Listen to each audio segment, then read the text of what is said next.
여러분 안녕하세요. 흔한 주부입니다.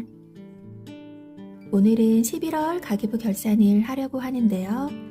먼저 저희 집을 소개를 하자면 지방에 거주를 하고 있고 초등 자녀 1명을 둔 평범한 외벌이 3인 가구입니다. 가계부는 제가 사용하기 편하도록 양식을 만들어서 결산을 하고 있고요. 수입과 지출, 저축을 한눈에 볼 수 있도록 결산을 하고 있습니다. 먼저 수입은 보통 새우 320만원대로 받고 있고 11월에는 근로비정기 수입인 김장비가 있었습니다. 부수입은 유튜브 수입이 10월부터 발생을 했는데요. 지급 기준이 $100 이상이 되어야 가능하기 때문에 아직 기준이 미달이라 0원으로 기재를 했고 중고거래 내권, 신용카드 청구 할인, 지역 화폐, 캐시백, 상품권 사용이 있었습니다. 지출 부분에서 말씀을 드릴 테지만 11월에 가족 모두가 몸 상태가 좋지 않아서 병원비 지출이 많았는데요. 급여보다 초과 지출을 하게 되어서 마이너스된 금액을 비상금에서 가져와 사용을 하였고 비상금은 부수입으로 결산을 하게 되었습니다. 마이너스된 금액을 근로비정기 수입이나 부수입, 투자 수입으로 사용을 할 수도 있지만 저는 이 금액들은 저축을 하기로 계획을 세웠기 때문에 사용을 하지 않고 비상금에서 가져와서 사용을 하였으니 참고를 해주시면 될 것 같습니다. 투자 수입으로는 주식 수익금과 보유하고 있었던 ETF 분배금이 있었습니다. 비상금을 포함한 11월의 총 수입은 432만 1,610원입니다. 다음으로 지출을 보도록 하겠습니다. 현재 신용카드 3장, 지역화폐 카드 2장, 그리고 체크카드 1장을 지출 시 사용을 하고 있는데요. 신용카드 3장은 모두 통신비 할인을 받을 수 있는 카드이고 목적별로 나눠서 사용을 하고 있습니다. 고정지출은 수입이 줄어들어도 제외시킬 수가 없는 항목들로 숨만 쉬어도 나가는 주거, 통신, 보험들로 항목을 정했는데요. 주거비에는 주택담보대출 원리금, 상환금이 매월 고정적으로 지출이 되고 있고 아파트 관리비와 가스요금은 월 평균 24만원을 예산으로 잡아서 주거비 통장으로 급여일날 이체를 시켜주고 있는데요. 말일날 주거비 통장에 이체시킨 금액으로 관리비와 가스요금 납부를 하고 있는데요. 11월처럼 예산 24만원보다 적게 지출이 될 경우에는 차액만큼 주거비 통장에 적립을 시켜주고 있습니다. 적립금이 쌓이면 여름이나 겨울 관리비가 예산 24만원보다 초과할 경우 그때 사용을 할 예정입니다. 통신비는 알뜰폰 요금 세대와 신랑 핸드폰 단말기 할부금, 인터넷 요금이 지출이 되고 있습니다. 보험은 저축성 보험을 제외한 순수 보장성 보험으로 총 6건 지출이 되고 있네요.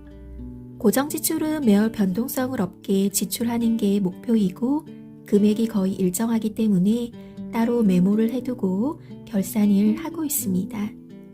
고정지출의 총 금액은 139만 7,129원입니다. 그리고 이번에 변동지출 칸을 조금 수정을 하게 되었는데요. 구독자분들께서도 좀 더 사용을 편하게 하실 수 있도록 기타 항목으로 몇 가지를 추가를 해보았습니다. 딸아이가 햄스터를 키우고 있는데 매월 비용이 나가는 게 아니어서 지금까지는 비정기 지출로 결산을 했었는데요. 내년부터는 기타 지출 항목으로 결산을 하려고 합니다. 정수기 렌탈이나 쿠팡 멤버십, 기타 OTT 구독료, 개모임 비용 등도 기타 항목으로 추가를 하였습니다.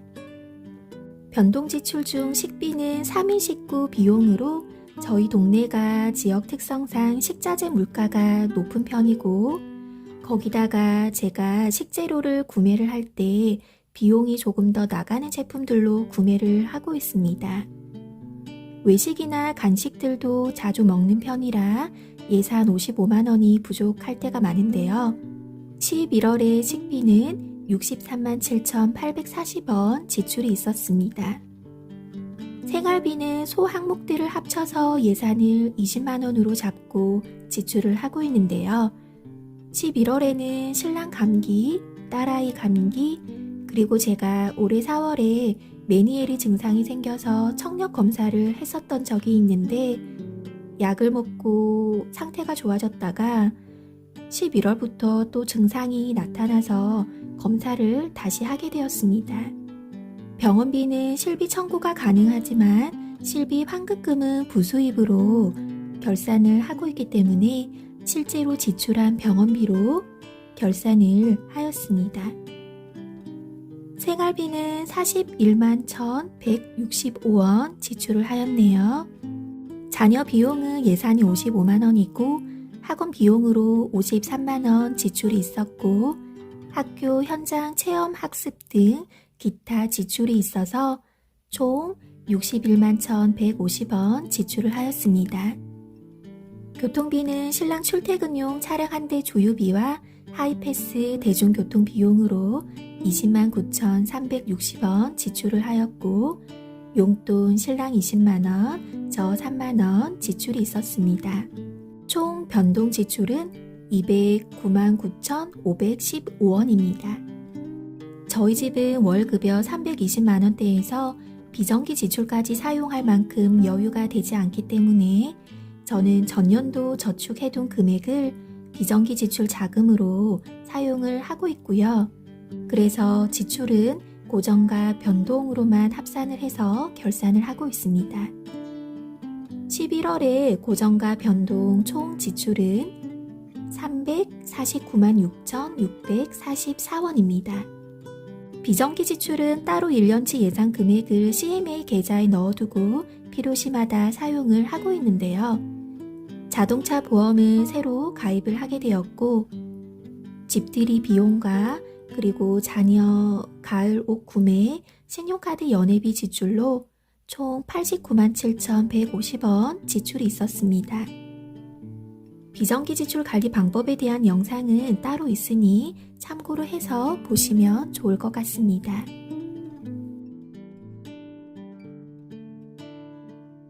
저축은 부수입, 투자 수입, 그리고 근로 비정기 수입으로 받은 김장비로 총 82만 4,966원입니다.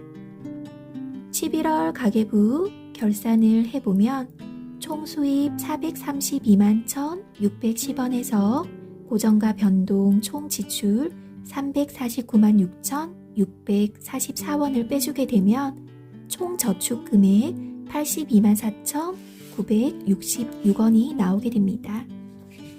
여기서 비정기 지출은 별도로 관리를 하고 있기 때문에 지출에서 제외가 되었으니 참고를 해주시면 될 것 같습니다. 올해도 2주 정도가 남아있는데요. 한 해 한 해가 지나면서 느끼는 거지만 신체적 건강뿐만 아니라 정신적 건강이 너무나도 중요하다는 걸 느끼는 요즘입니다. 사실 11월부터 현재까지 날씨도 추워지고 몸도 그리고 컨디션도 좋지가 않았기 때문에 아무것도 하고 싶은 생각이 들지가 않더라고요. 여러분들도 건강 잘 챙기시고 남은 기간 동안 올해 마무리 잘 하셨으면 좋겠습니다.